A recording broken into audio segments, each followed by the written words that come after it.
নদিয়া ও বর্ধমান জেলার মধ্যে সংযোগকারীর অন্যতম গুরুত্ব ভূমিকা পালন করে থাকে নদিয়ার নবদ্বীপ শহরের ভাগীরথী নদীর ওপরে বয়ে চলা নবদ্বীপ গৌরাঙ্গ সেতু।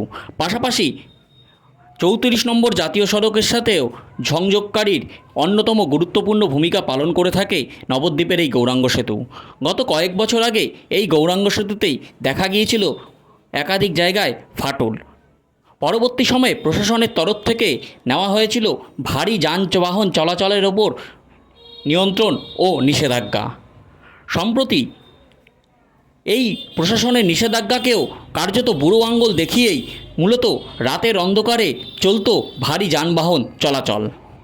এবার এই ভারী যানবাহন চলাচল রুখতে উদ্যোগী হলো পুলিশ প্রশাসন।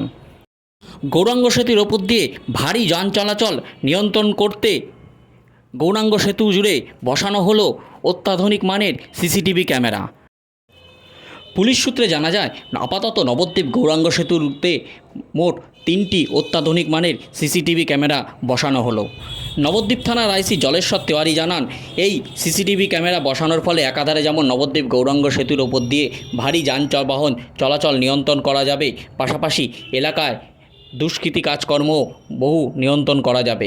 মোটের ওপর নবদ্বীপ গৌরাঙ্গ সেতুর ওপর প্রশাসনের উদ্যোগে সিসিটিভি বসানোর ফলে একাধারে যেমন ভারী যানবাহন চলাচল নিয়ন্ত্রণ করতে পারবে প্রশাসন, পাশাপাশি সাধারণ মানুষেরও নিরাপত্তা বেশ কিছুটা বাড়ল বলেই মত ওয়াকিবহল মহলের।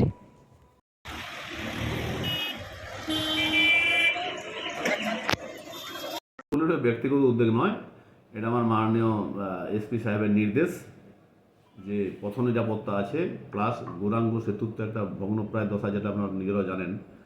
তাতে যে হেভি ওয়েট গাড়ি যাচ্ছে মাঝে মধ্যে, তো সেগুলো ডিটেক্ট করা, প্লাস ওখানটায় গৌরাঙ্গ সেতুর যে দুই পারে যে মানে জনগণ সন্ধ্যাবেলায় দাঁড়িয়ে থাকে, সেখানে অনেক রকম দুষ্কর্ম হয়, সেটা ডিটেক্ট করা, প্লাস অ্যাক্সিডেন্ট থেকে মানে রক্ষা করা, কোনো কিছু হতে গেলে যাতে আমরা ডিটেক্ট করতে পারি, এগুলা দরকার আছে।